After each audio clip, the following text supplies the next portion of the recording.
Hi, folks. Andrew here. Popcorn and whiskey. I am the face who runs the place.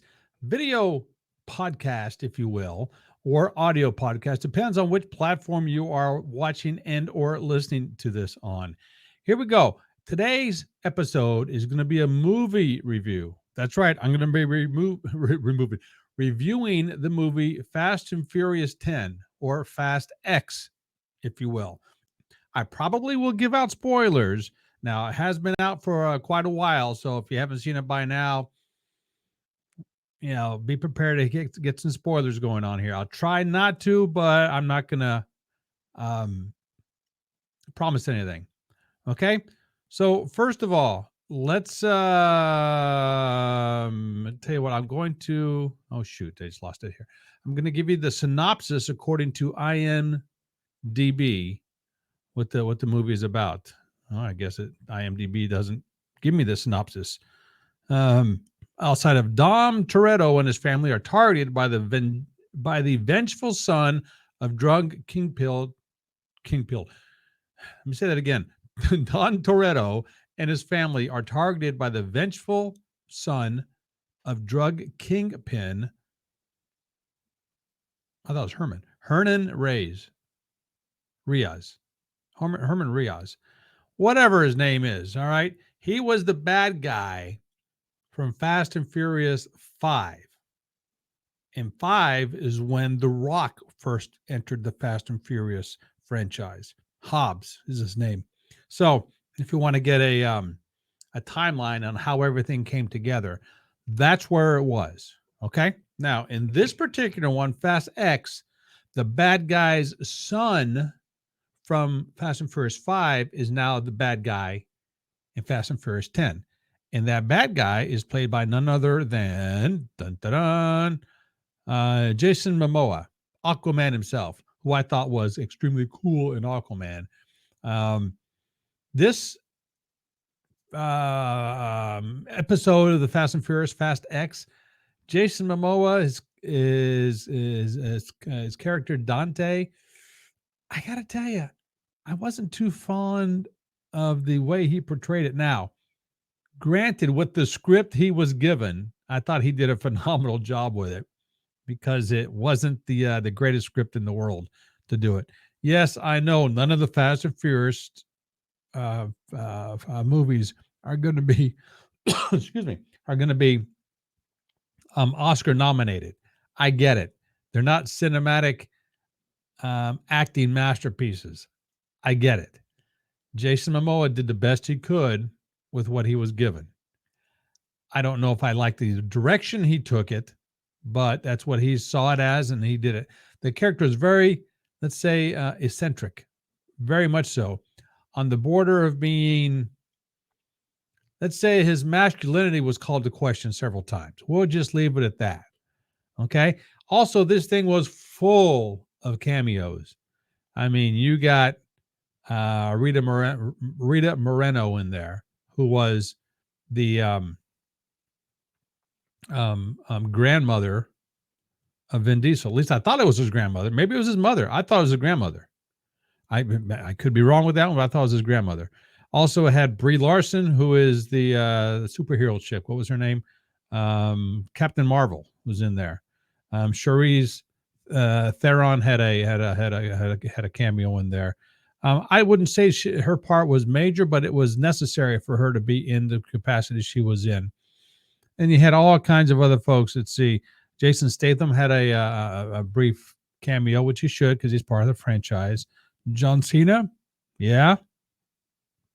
So I'm going through here. Cardi B, why she's in there again is beyond me, but she had a small part in there.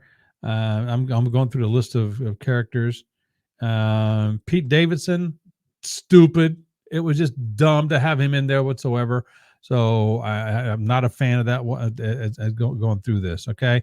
As we're going through the cast of characters. I guess a lot of these characters I listed on here are from the entire franchise, okay? But anyway, the whole plot is the Jason Momoa character was going after the Vin Diesel character, Dominic Toretto, and his entire team because he wants to take them out, not in terms of killing them, but having them wanted, if you will, by the law around the world, by the FBI, by different law enforcements from around the world. So he was doing things to set them up to be the bad guys in everybody else's eyes, even though they were trying to be the good guys. Hard to explain, easy to understand when you see it. So in other words, Jason Momoa did something where the other guys which was going to be destructive to a large area, but the other guys, the Toretto team, was trying to stop it from being a destructive force. But as they were trying to stop it, it was just more and more destructive, and it looked like they were the ones that were doing it. Okay? So you got that part. And then in the end, he was just trying to take everybody away from Toretto, from Dominic Toretto, Vin Diesel. So he's trying to take everybody away from him, who he claimed was the family, including his son and his brother. His brother's played by John Cena, and John Cena was in task to protect the kid, who was Dominic's kid. And I'm trying to look who played his kid, but I can't see it on here anywhere. But I had an issue with that kid because the kid didn't look anything like Dominic. I mean, the kid looked like he was biracial, and as far as I can tell, Vin Diesel, if he's biracial, I mean, forgive me because I never knew that if he was, but the kid seemed like he was biracial, and the kid's mother in the movie franchise, at least, man, she was white as the driven snow. I know that much. So I don't know. It could be my lack of knowing the Dominic Toretto guy. Okay, so we'll just leave that at that. But everything was so over the top, more so than the other movies. I mean, all the explosions, all the chases, all the destructive elements, everything was over the top, except some of the acting. Except some of the acting. I got this frog in my throat. Frog in my throat. Sorry about that. But the ending, I mean, because basically I just laid it out for you in a nutshell, because so much action going on and what the Jason Momoa character wanted to do. And he did it in different chunks of destruction, if you will, but it took up the whole freaking movie. One of those kind of things. And the end, there was a shocking thing at the end, which I'm still not understanding, because somebody from the past who was presumed dead shows up.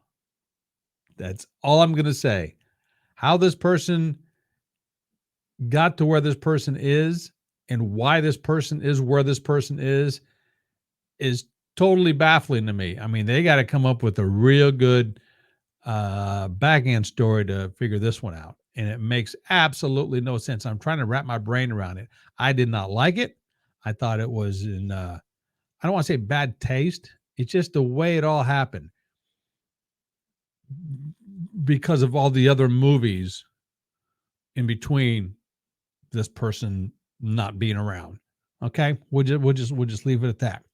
Han, I still think, is the coolest character in the whole franchise by far.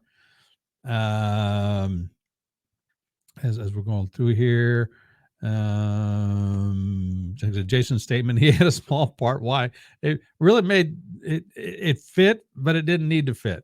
I mean, at least his was understandable in that Pete Davidson was just totally stupid in there whatsoever. And the Lucas Black, the character who is in Tokyo Drift, and also he's in one of those NCIS series. Why they don't have him one of the stars is beyond me. I mean, they had him come back in Fast and Furious 9 where they went to space, which was dumb. They had him come back as like a big old country bumpkin. It was no. I mean, he could have been one of the top drivers, but I can go off on a tangent on that one. Anyway, so my review, out of a 10-star rating, I may have given it. If you've never seen any of the franchise before and you watch this out of the blue, you're gonna give it a 3 or a 4. If you watch the rest of the franchise movies, probably going to give it a 6. at the tops, 6.5 tops, one of those kind of things. Now, if you haven't seen any of the other movies, I don't know why you'd watch this to begin with, but hey, maybe you did because you like to go to the theater and eat the popcorn. Guilty as charged right here. So anyway, that's my movie review. That's Fast and Furious X, Fast X, if you will, Fast and Furious 10. And I'll leave it right here. But this is Andrew, Popcorn and Whiskey. Check it out. I am the face who runs the place. Come back and see me sometime. You know what to do. Whatever platform you are watching and or listening to this on, subscribe, do your stuff. Until next time, this is me. Ciao.